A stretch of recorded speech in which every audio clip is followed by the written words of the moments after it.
Tad, kad atklājām multifunkcionālo centru 13. kilometrs, tad mēs arī sapratām, ja mēs gribam piesaistīt vēl līdzekļus un izdarīt vairāk, tad mums ir vajadzīga biedrība. Un vēl mums ļoti gribējās pierādīt ne tikai jauniešiem, visiem iedzīvotājiem, dzīvot laukos nav mīnus, ka tas ir pluss. Un tad mēs ar draudzeni Andu izdomājām, ka mums būs biedrība.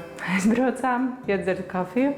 Izdomājām, mums varētu būt biedrība kafijas pauze, bet mēs nevarējām vairs būt kafijas pauze, jo tāds jau bija reģistrēts. Un tad mēs novienkāršojām, palika pauze, Anda un Dace, kas ir šie burti A un D.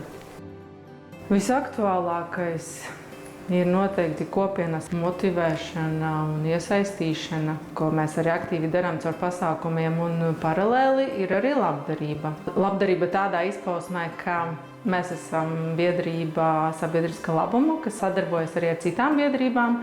Kādreiz mums kāds kaut ko noziedo, ko mēs atkal ziedojam tālāk, bet šeit kopienas cilvēkiem. Šī sadarbības ar dažādām vecuma grupām notiek.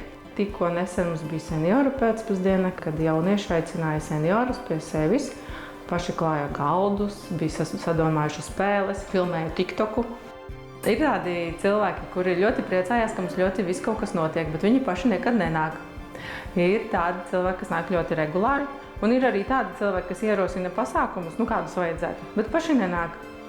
Tā, bet kopā es nevarētu sūdzēties, tā kustība notiek. Jaunietei bija ideja, ka mēs varētu izveidot grāmatu skapi. Tepat ārā mums stāv grāmatu skapis. Un tad es arī pilnīgi nejauši garām braucot skatos, tur sēž kundze, kura nekad nav nākusi pie mums. Nekad nav iesaistījusies nekādās aktivitātēs, bet viņa sēž tur pie soliņa, starp citu, ko jaunieši taisies skoliņu, un lasa grāmatu.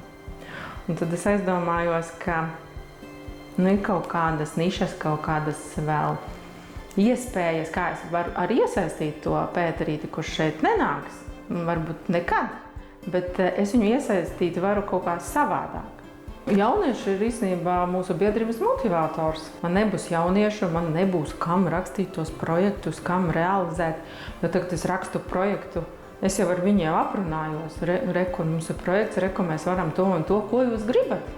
Un tad viņi saka, gribam tur satikties ar kādu iedvesmas personu, gribam tur nopirkt lampiņas, nezinu, vēl kaut ko popkornu aparātu gribam nopirkt.